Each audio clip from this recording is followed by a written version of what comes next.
Horror Stories in York, Part 21. 3rd of June 1832, the cholera in York.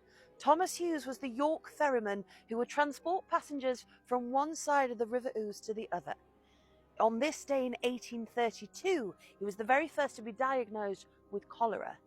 Hughes lived by the water's edge in squalid conditions, where 5 families shared one privy that would frequently flood because of the river.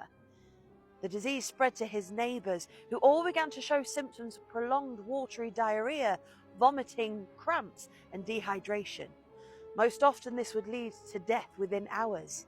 Hughes survived, but those around him did not. At this point it was unknown what the cause of cholera was, but the disease spread quickly throughout the city. As the bodies began to pile up, a spot was reserved outside the city walls to bury the dead. The authorities decreed that all funerals should take place outdoors to stop the spread.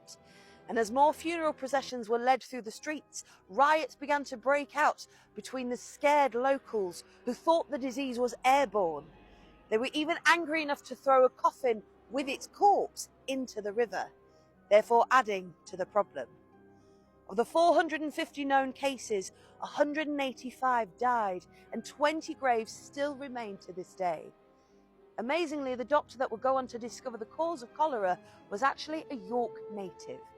Dr. John Snow was born in the city in 1813, not too far from the ferryman's house. In 1849, he discovered that the cause of cholera was dirty, contaminated water that was then consumed. His research led to an overhaul of the water supply and sanitation in the poor communities. He is regarded to be the founding father of epidemiology.